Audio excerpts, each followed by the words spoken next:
آپ صلی اللہ علیہ وآلہ وسلم نے 7 ایسی جگہ ہیں جہاں پوری بسم اللہ الرحمن الرحیم لکھی بھی ہے، پڑھی بھی ہے اور حکم بھی دیا۔ آپ صلی اللہ علیہ وآلہ وسلم نے سورۃ الفاتحہ سے پہلے بسم اللہ نہیں بلکہ بسم اللہ الرحمن الرحیم پڑھا ہے۔ صحابی روایت کرتے ہیں، روایت ہے صحیح الجامع کی 729، سیدنا ابو ہریرہ رضی اللہ تعالی عنہ روایت کی راوی ہے، رسول اکرم صلی اللہ علیہ وسلم نے فرمایا جب تم الحمدللہ رب العالمین پڑھو تو تم بسم اللہ الرحمن الرحیم پڑھا کرو۔ یہ ام القرآن ہے، یہ ام الکتاب ہے، یہ 7 بار بار پڑھی جانے والی آیات ہے، اور بسم اللہ الرحمن الرحیم ان 7 آیات میں سے ایک آیت۔ رسول اکرم صلی اللہ علیہ وسلم نے دوسری جگہ جہاں بسم اللہ الرحمن الرحیم پوری لکھنے اور پڑھنے کی بات کی ہے، جب بھی قرآن مجید کی کسی سورت کا آغاز کریں تو بسم اللہ الرحمن الرحیم پڑھنا چاہیے، سوائے سورۃ توبہ کے۔ سیدنا انس رضی اللہ تعالی عنہ روایت کرتے ہیں، اور یہ روایت ہے صحیح الجامع کی 1498، آپ صلی اللہ علیہ وسلم تشریف فرماتے ہیں، اور آپ صلی اللہ علیہ وسلم نے صحابہ کرام کو مخاطب ہو کے فرمایا انزلت علی آنفا، سورہ ابھی ابھی مجھ پہ ایک سورت کا نزول ہوا ہے۔ پھر آپ نے سورت سنائی اور کیا کہا؟ بسم اللہ الرحمن الرحیم، انا اعطیناک الکوثر فصل لربک وانحر ان شانئک هو الابتر۔ تو آپ صلی اللہ علیہ وآلہ وسلم سورت بھی سنائی، لیکن سورت سے پہلے بسم اللہ سنائی، اور کتنی بسم اللہ؟ بسم اللہ الرحمن الرحیم۔ تیسری جگہ جہاں آپ کو بسم اللہ الرحمن الرحیم پوری پڑھنی چاہیے، جب آپ قرآن مجید کی ایک سورت کو ختم کر کے دوسری سورت کا آغاز کرنا چاہتے ہیں سوائے سورۃ توبہ کے، تو آپ کو بسم اللہ الرحمن الرحیم پڑھنی چاہیے۔ صحیح الجامع کی روایت ہے 4864، عبداللہ ابن عباس رضی اللہ تعالی عنہ روایت کرتے ہیں كان لا يعرف فصل السورة حتى ينزل عليه بسم اللہ الرحمن الرحیم۔ رسول اللہ صلی اللہ علیہ وسلم اس وقت تک پہچانتے نہیں تھے کہ دوسری سورت شروع ہوگی ہے جب تک بسم اللہ الرحمن الرحیم کا نزول نہ ہو جائے۔ تو ہر نئی سورت کے آغاز میں جب ہم ایک سورت ختم کر کے دوسری سورت شروع کرنا چاہتے ہیں تو اللہ کے رسول صلی اللہ علیہ وسلم بھی بسم اللہ الرحمن الرحیم نازل ہوتی تو آپ پہچانتے کہ پہلی سورت پوری ہوگی، اب نئی سورت کا آغاز۔ رسول اللہ صلی اللہ علیہ وآلہ وسلم نے خط بھی جب لکھا ہے تو وہاں 786 نہیں لکھا، بسم اللہ نہیں لکھا، بلکہ کیا لکھا ہے؟ ہرقل کو خط لکھا ہے بسم اللہ الرحمن الرحیم من محمد ابن عبد اللہ من محمد رسول اللہ الى ہرقل عظیم الروم۔ بسم اللہ لکھی محمد صلی اللہ علیہ وسلم کی طرف سے روم کے بادشاہ کی طرف۔ 5ویں جگہ آپ کوئی بھی ایسا پیپر تیار کرتے ہیں، کانٹریکٹ سائن کرتے ہیں، تجارتی معاہدہ کرتے ہیں، صلی اللہ علیہ وآلہ وسلم نے یہ طریقہ بتایا کہ بسم اللہ الرحمن الرحیم جب آپ کانٹریکٹ سائن کرتے ہیں دوسروں کو بھی آپ کو پوری لکھنی چاہیے۔ 6ٹھی جگہ رسول اکرم صلی اللہ علیہ وسلم نے جب غیر مسلمز کو دعوت دی ہے، جتنے نان بلیورز تھے، باوجود اس کے کہ اللہ کا نام ہے، لیکن آپ نے دعوت دیتے وقت پوری بسم اللہ لکھ کے بھجوائی ہے، بسم اللہ الرحمن الرحیم۔ صحیح الجامع کی روایت 2820، ابو سفیان رضی اللہ تعالی عنہ بیان کرتے ہیں آپ صلی اللہ علیہ وسلم نے بسم اللہ الرحمن الرحیم لکھوایا، پھر فرمایا من محمد عبد اللہ ورسولہ الى ہرقل عظیم الروم سلام علی من اتبع الہدى اما بعد فإنی ادعوک بدعایت الاسلام اسلم تسلم یؤتک اللہ اجرک مرتین۔ دعوت اسلام جب پیش کی ہے تو تب بھی بسم اللہ الرحمن الرحیم لکھوایا ہے اور پورا لکھوایا۔ 7ویں جگہ رسول اکرم صلی اللہ علیہ وآلہ وسلم نے اگر کسی قبیلے کو امان دی ہے، جب معاہدہ ہوتا، جیسے آپ نے مدینے میں جا کے یہودیوں سے معاہدہ کیا، آپ صلی اللہ علیہ وسلم جب معاہدہ کرتے کسی کو امان لکھ کے دیتے تو تب بھی بسم اللہ الرحمن الرحیم۔ سب سے بڑا ادب اللہ سبحانہ و تعالیٰ کا آپ کے ذہن میں ہونا چاہیے۔ جب بھی اللہ سبحانہ و تعالیٰ کا نام آئے تو اللہ سبحانہ و تعالیٰ کے تعریفی کلمات ساتھ بولا کرے۔ لکھا کریں.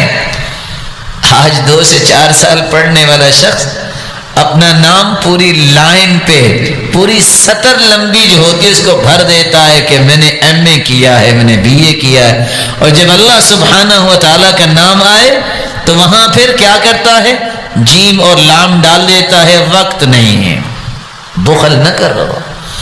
اللہ جل شأنہ, جلت قدرتہ, جلت عظمتہ, اللہ سبحانہ و تعالی اس مالک الملک کے نام کے ساتھ اس کے تعریفی کلمات بولیے.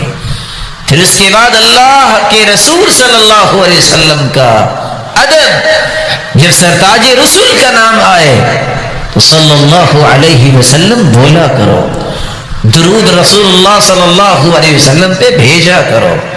وہاں صاد اور لام اور سلام نہ لکھو, اور بسم اللہ کی جگہ جس طرح 786 نہ لکھو. یہ آداب ہیں.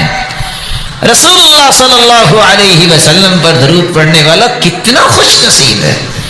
1 مرتبہ درود پڑھنے والا 10 نیکیاں, 10 گناہ معاف, 10 درجے بلند, 70 مرتبہ اللہ رب العزت اس پہ رحمتوں کا نزول فرماتے ہیں. وصلی اللہ علیہ وملائکۃ 70 صلاۃ, اور اللہ کے نورانی فرشتے 70 مرتبہ کھربوں کی تعداد میں فرشتے اس کی بخشش کی دعا کرتے ہیں. اور چھٹا اور 7واں انعام, جس صحابی نے کہا تھا کہ میں اگر درود ہی پڑھتا رہوں تو آپ نے فرمایا اذن تکفی ہمک ویغفر لک ذنبک, تم اگر درود ہی پڑھتے رہو تو اللہ رب العزت تیرے سارے گناہوں کو معاف کر دیں گے اور تیرے سارے غموں کو بھی ختم کر دیں گے. صحابی یہ رسول صلی اللہ علیہ وسلم کا نام ہے, را اور واد نہ ڈالے, رضی اللہ عنہ.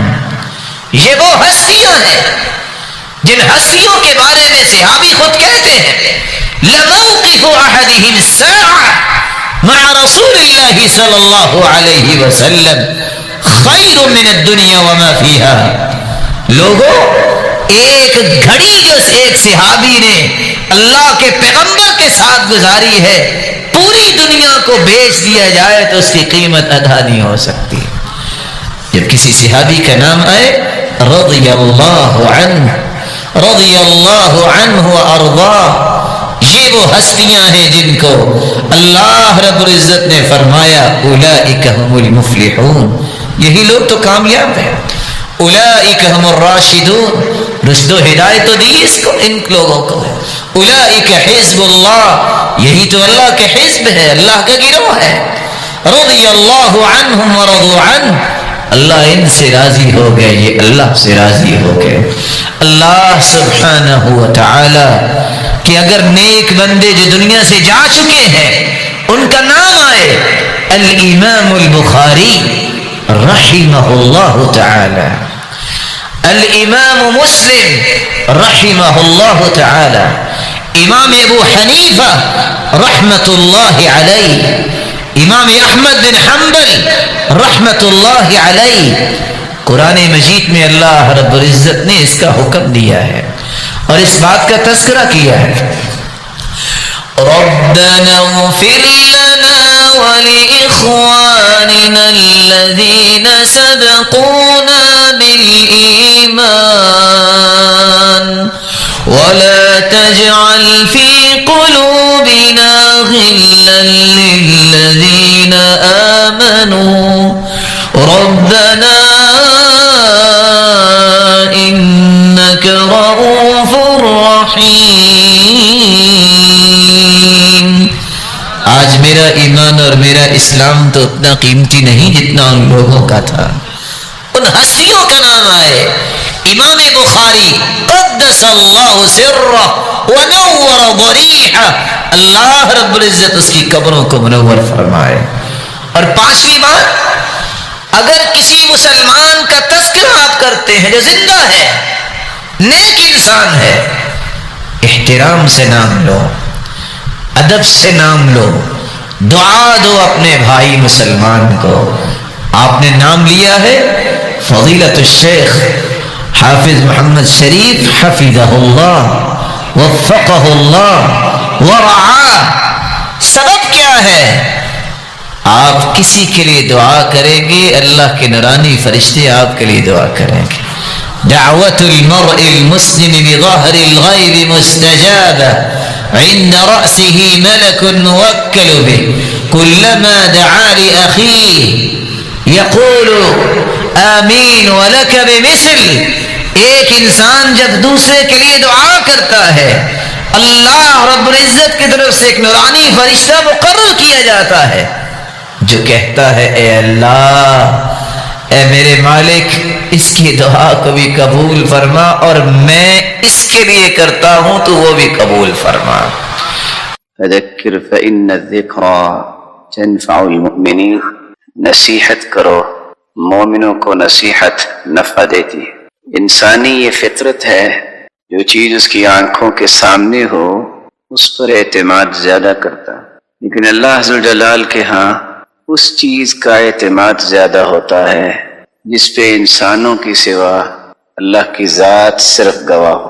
اللہ تعالیٰ کے ذکر کے ساتھ محبت دنیا جہان کی سب سے قیمتی چیز ہے. کائنات کی ساری نعمتوں کو انسان جمع کر لے تو اسے وہ سکون میسر نہیں آ سکتا جو اللہ ذوالجلال نے اپنے ذکر میں سکون رکھا ہے.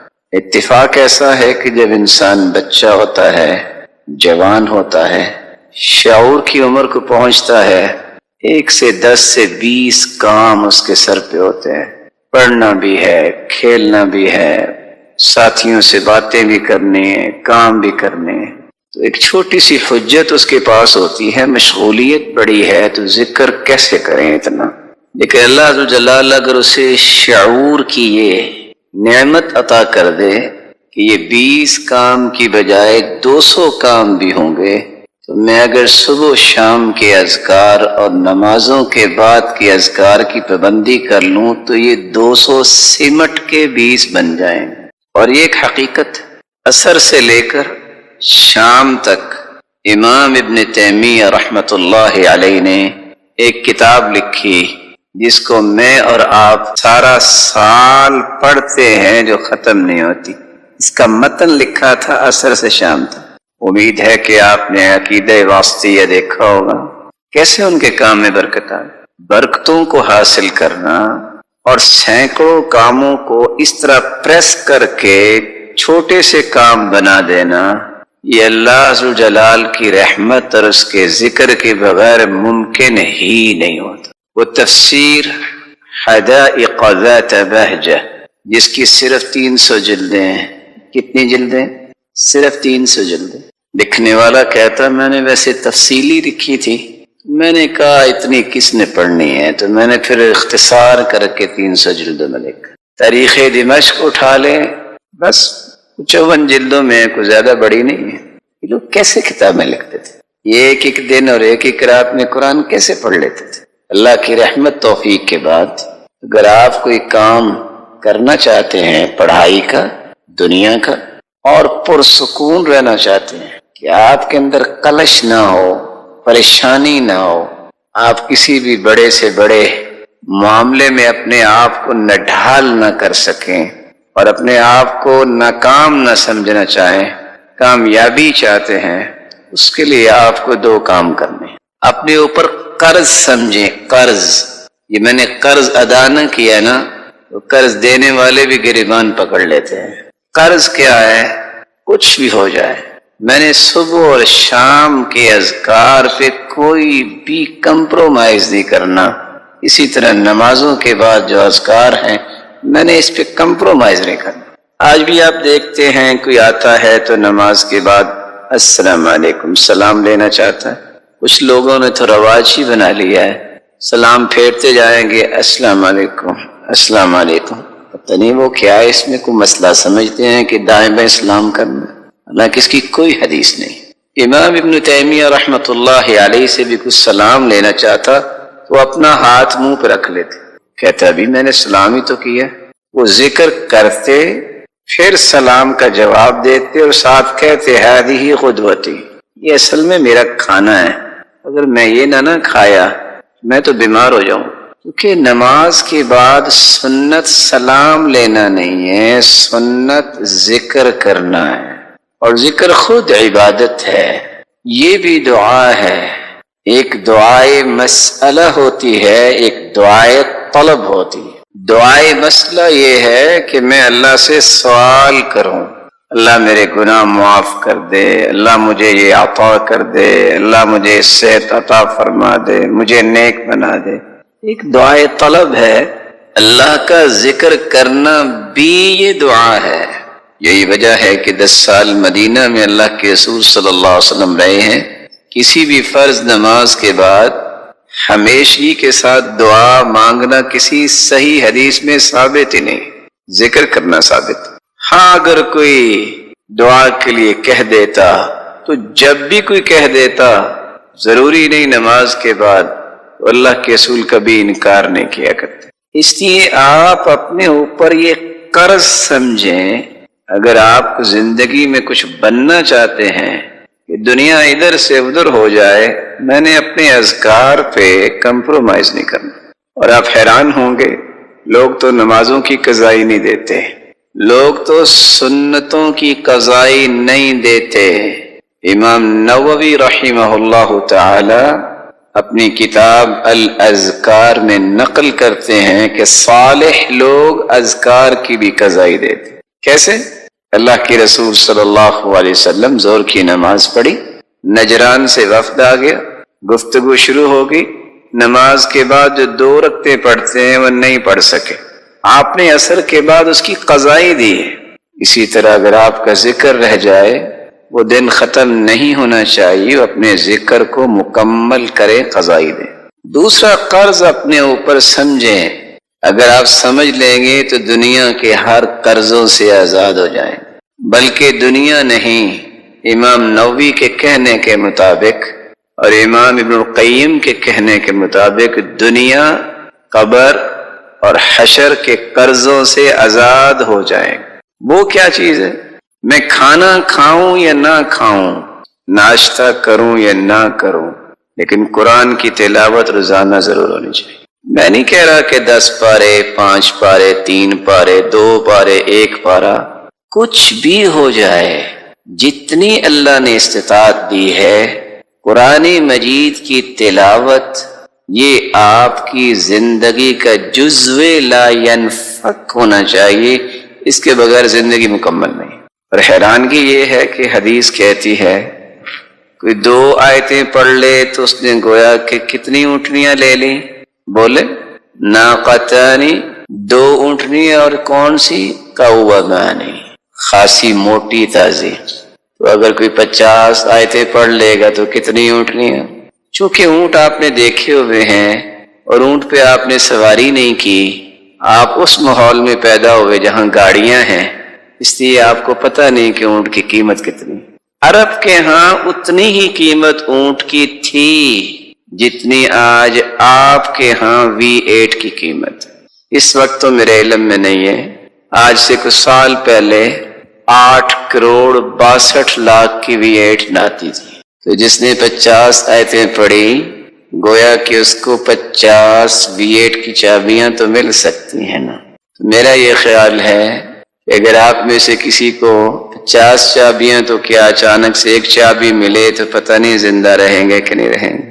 ایسے ہی نا، جس طرح وہ معروف ہے، نہ جانے لوگ کیسے بات کہہ دیتے ہیں کہ ایک شخص جو ہے اس کے پاس پیسے تھے تو ڈاکٹر اس کا علاج کرنے آیا، ڈاکٹر کہتا کتنے پیسے ملے آپ کو؟